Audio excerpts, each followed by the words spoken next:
Henrik Berglund här från Pro Agile. Idag tänkte jag dela med mig av ett litet knep som vi lär ut i Agile-coachkursen som jag börjat köra precis. Och det handlar om en fråga som vi får väldigt ofta. Och frågan är, hur får jag teamen att göra det ena och andra? Eller hur får jag ledarna att göra det ena och andra som jag vill? Så jag tänkte vi skulle visa med ett exempel först. Och sen ska jag förklara tekniken då. Så att nu kan vi tänka oss att jag är Agile-coach på ett företag. Och så har jag positionerat mig vid kaffemaskinen här för att det kan vara ett bra ställe att hänga på. Och jag är lite grann på jakt efter en projektledare som jag vill prata med här om en grej som jag vill testa.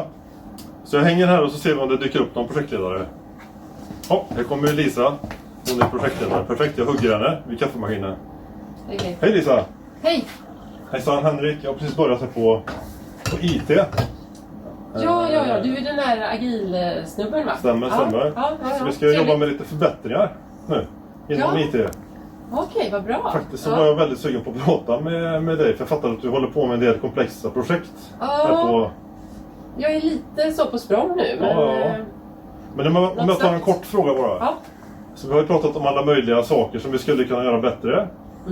Du som har koll på allting nu då, vad som brukar funka och inte. Vad skulle du vilja att vi började med att förbättra om du fick välja någonting? Oj, om jag fick välja?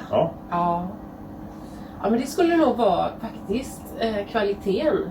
För jag tycker inte att vi har varit så bra på det sista. Vi har levererat i tid och så, men sen så har vi liksom kämpat jättemycket med att rätta upp och så efterhand. Och det har inte varit poppis. Så mest kvaliteten om du skulle ta en grej. Om jag ska välja en sak så är det nog det.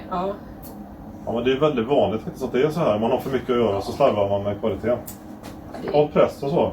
Men det finns faktiskt väldigt framgångsrika sätt att jobba med det inom den här verktygslådan som vi har då. Den som kallas agil ibland. Okej. Det kräver för vissa förutsättningar för att det ska funka. För då jobbar man lite mer med att man tänker på kundernas behov. Som, har vi några kunder som vi känner väldigt väl? Eller? Deras behov så här. Ja, det gör vi väl alla kunder så, men sen så är det ju några som vi har jobbat med. Närmare samarbete krävs det egentligen också för att det ska funka. Okej. Ja, det är väl några av de gamla kunderna som jag har haft liksom, sedan början i så fall. Men när man jobbar på det här nya sättet då tänker man på kundbehoven. Och så levererar man lite av det hela tiden tills man når fram till leveranstidpunkten, den slutliga. Så att man inte är riktigt lika strikt med att spesa allt i förväg, utan man bygger mer och mer värde. Man brukar få supernöjda kunder och man har full kvalitet när man gör så. Ja, det låter ju väldigt bra så, men jag tror inte, tyvärr så tror jag inte det funkar hos oss. För vi har ju gater i vår process och även kontrakt som gör att vi får ju penalty som inte vi levererar allt. Så jag tror att det så blir det går svårt. Inte riktigt då i praktiken. Tyvärr funkar nog inte här, nej tyvärr. Så man måste följa de här processerna då? Ja, de har vi jobbat jättemycket med. Det måste vi. Ja. Vad hade gjort att det hade funkat man tror? Och jobba mer stegvis med tätare samarbete? Ja, men jag ser ju just någon av de här äldre kunderna. Där har vi ju liksom kanske inte riktigt... Ja, men vi gör lite mindre projekt, inte så stora pengar, och så gör vi lite oftare istället. Så där har vi ju en bra kommunikation och så liksom löser vi problemen. Skulle man kunna jobba med mer flexibelt kravinnehåll där mot en sån? Ja, men de kunderna och just de här lite mindre projekten hade det nog funkat. För då är det ju inte riktigt samma rigida process. Nej, så det är lättare med ett mindre? Ja, men det är det. Så det skulle kunna funka kanske. Kommer det någonting nu det närmsta som vi kan använda och prata om lite? Ja, men vi har det här Nisses tekniska heter de ju. De har vi jobbat med liksom, sedan början av företaget egentligen. Så det skulle kunna vara ett alternativ. Vilka kommer vara inblandade nu i Nisses då med affären och sådär då? Ja, just det. Det är ju jag och så är det Lennart då på sälj. Alltså så är det några från teamet som har jobbat med dem mycket då, som är inblandade. Skulle vi kunna sätta oss lite och kolla om det kan vara en kandidat för att testa det här, om vi kan få ännu mer kvalitet och ännu nöjdare kunder med kanske?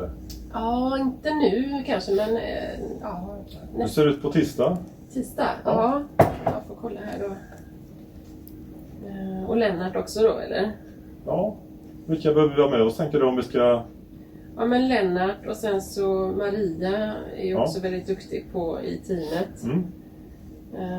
Men tisdagen vid 9 om du kan då. Ja, det funkar fint. Ja.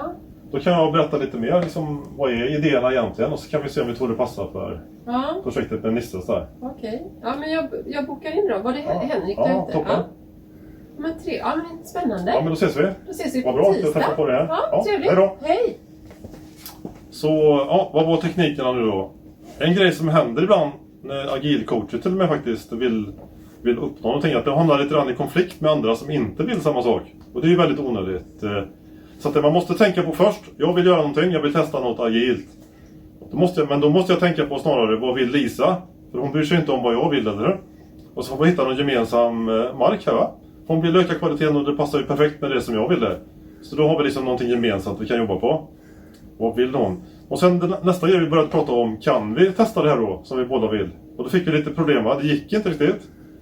Då får man tänka på, vad kan vi göra så att det går? Rätt praktiskt. Och det kan handla om att man inte har kunskaperna, man har inte tiden, det tillåts inte av processerna.